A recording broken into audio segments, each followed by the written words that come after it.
Charlize Theron. I mean, it was kind of her movie. It was a great movie, man. I love that thing. I have to say, I would date her if given the opportunity. Just wanted to throw that out. She there. doesn't go out with anybody who goes to Equinox. She doesn't. Yes. No. Men under 5'6". She's a big UFC fan too. Yeah, I've seen her in this one this one food place in LA a bunch of times. And I always wanted to walk up and compliment her feet. Did you guys, Jimmy, or crawl up a couple of feet? Frank? I don't know. If, and again, did you? I don't know if you. How long you guys talked before I got in here? Did you see the Conor and Khabib fight? Yeah. Talk to me.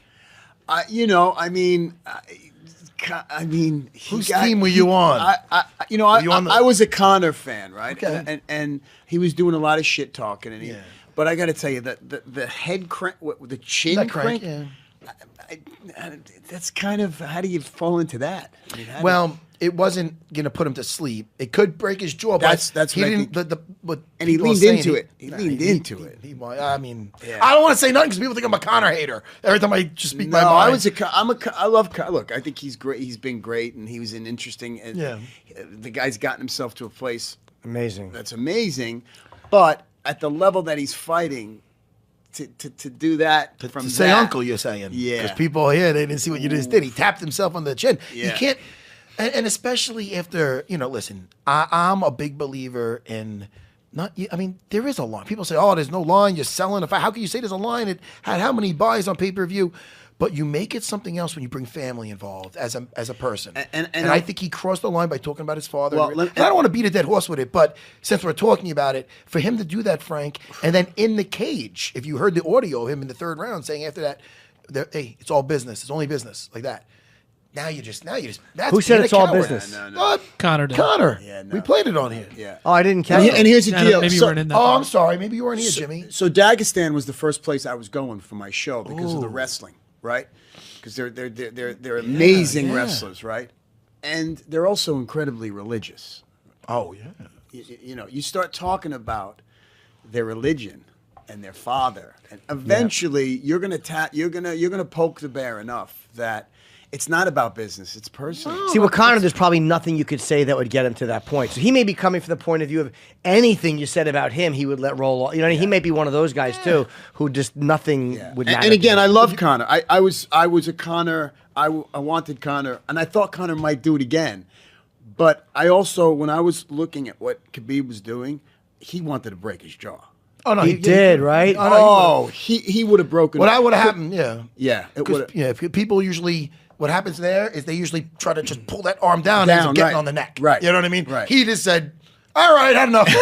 All right. Well, and he turned the wrong way. He turned his head the wrong way. You think Khabib was trying to break his jaw? Without a doubt. He wanted to shut that mouth? He was... Yeah, it was a crank. He wanted to shut that mouth. I like Conor more after he loses. Like I looked at what he wrote on his Instagram, and I actually like the way he handles a loss. Like, some people and again, we talk about Ronda, who didn't really want to do interviews after a loss. I like Conor when he loses. I like how he handles it. And it's like after all this shit talking, he's still we'll give props to a guy who won. That's good business, right? Yeah. It's good business because now you're empathetic towards him. Yeah. And so no matter what he did on the front of the fight, the back of the fight is, he's a good loser. Yeah. Right? But I do here's the deal. that. How much better would it have been if he didn't go after his father, if he didn't say stuff about his religion, if he didn't, do you know what I mean? Like you're right. It becomes very personal. I think he could have still been in his face and put on the show still. He could have still sold this thing, and I think it still would have got as many buys, and you did not have to bring somebody's family into it. I think it's more than the buys. No, I think that it's more than the buys, though. Yeah. I think that with him, it becomes a weapon he uses, and it's a way to get guys to make mistakes. And Khabib is kind of unflappable. Like, we used to talk about it like... By the way, you're talking about warriors that fight helicopters on horseback with stones. I mean, these guys... Thousands of years of warriors. Hard to get into their heads. And I'm going to tell you, one of the places I went on the show was Brazil, which is not on air, but hopefully it will be if there's a second season. I was in Day Day's camp. Day Day is Jose Aldo's coach, so I got to hang out with Jose Aldo and roll around and have some fun. And the thing that McGregor did to him when we were talking is that thing exactly in his head, right? Got in his head, and a lot of athletes try to do that. A lot of fighters try to do that. But Conor does it in a way that is successful for him. He makes you so mad. And I think Khabib was a tougher nut to crack. Like, I think he was a harder guy to get to. Did you see him wrap him up? Like, he was a boa constrictor. Yeah. That is advanced wrestling. Oh, he's excellent. Yeah. He was fucking, he was angry. He said the things that got him angry to where Conor wanted him. It just didn't work out the way Conor. I think Conor wanted him to run in. And when Conor came out dry, he was totally dry. And kind of forcing the whole thing, I went, oh, something's not. Did you? I noticed the same thing. He didn't look as comfortable going in because now he really has to deal with Khabib. He did not look as loose and dry. I mean, he was bone dry. As a martial artist, Frank, you know this: the cage or the ring is the truth. Right. Everything else is right. It's not. That's right. Even when he tries to say when he wants to make it like he wants to be that street guy, and he attacks the thing with the bus with all his guys. That's not going to go 5 rounds. Nope. That's going to go 5 minutes tops, and it's getting broken up. Yep. So you might get a lick in here or there. And what? You're a hard ass.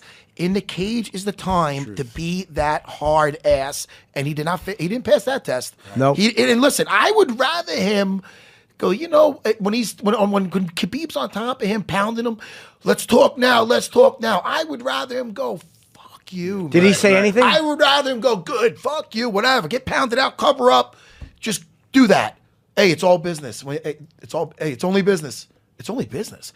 Now we're being friendly. You're not being out on the stage in front of everybody. You're not being like that. Why am I getting off again? People think I hate the guy. No. You don't have to hate the guy to hate what the guy does. It is what it is. It's a different thing. I love the guy. I think the guy is fun to watch. Yeah. He's entertaining. I like him more now than I ever did. I love him. But we all listen. You all do things that other people don't like. No. How about this though? How about Khabib jumping off of like a silverback ape? I mean, there was such rage. Yeah. I didn't like that, though, because, again, there's fans around, and it's like you're risking a riot, and you're risking hurting somebody who paid to watch the fight. You're risking a lot of things. I'm with my kid in the audience. And somebody is throwing something. It was crazy. Or I'm trying to get out of there. Yeah. Do it backstage. Right. If he would have attacked him backstage, I would have a lot less to say about it, because then at least you're just with other fighters. The thing is this, though. He broke him. The guy broke. He did. Because now he's releasing everything, and it's a little anticlimactic. Yeah, he dominated him. He got that. But now you're just tapping out like a sissy. You're not going to even let me do anything to you. Now it's over. By the way, he just was like, no, he knew. He's like, all right, you got me. Let me start. Prop at 12. That's not what you do. Khabib has probably never squeezed anything than Conor's face in that moment. And then the ref jumped right on him. So then it was almost like, I still want to release this. I didn't hurt him as bad as I wanted to. And now he's looking at the corner guy doing whatever he's doing. What was he doing, the guy, the jiu-jitsu coach? What was he doing? I think he was like waving him on. They were having some there's a little like back and forth with that. Some people think he said something. People think he didn't. I don't know. Okay. The jury's still out on that. You know what, by the way, and just credit to Khabib, because he held it for like 1/10 of a second longer than he did. But he let it go. Yeah. He didn't want. He wanted to pretend he didn't hear the ref. So Vulcan is calling soon, and he is fighting Anthony Smith. That's the main event this Saturday. Main event in Moncton. Yeah, we got to get Frank out of here. Okay. Oh, I'm sorry. Let's get Yes. out of here. We should take a picture. Let's take a quick What are we picture. doing? Why don't we take NMP. take 5? Take 5. That's One fine. picture's enough. Fight World on Netflix now. Now, you could binge it, and I never really say this about anything I do, but this is really worth seeing. You're really happy with it. Really you is. got me. Yeah. I'm watching Yeah. Fight great. World on Netflix. I cannot wait. I want to see that Senegalese episode. Senegal, is that my saying right? Yeah. I want to. You hooked me with they that. all have something that's really interesting. Yeah. Before I see you again, could you give a Marvel movie a chance for me? Please, Frank, for me. The original Winter Soldier. What about Winter Soldier? It's a good movie. That one I have saw. Have you seen it? I think that's a great movie. I'm happy. That's it. We can end it on that. Yeah. And Fight World on Netflix. Yes. Spider-Man 3, the third Spider-Man. No, don't do that. Tobey Sandman. Maguire. We'll never get one. him back. Thank you, Frank. Thanks, brother. So great Always. to see you. Support for UFC Unfiltered comes from our friends over at Rocket Mortgage by Quicken Loans, America's premier home purchase lender. Let's talk about buying a home.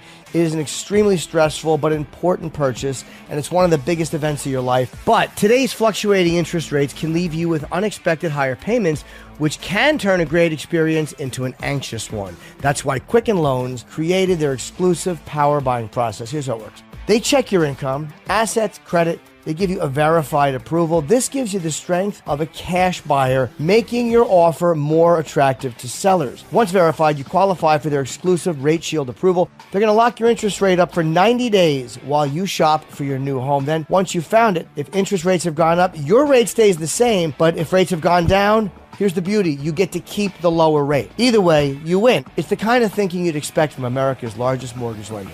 To get started, go to rocketmortgage.com/unfiltered. Rate Shield approval only valid on certain 30-day purchase transactions. Additional conditions or exclusions may apply based on Quicken Loans data in comparison to public data records. Equal housing lender. Licensed in all 50 states. NMLS Consumer Access.org. Number 3030.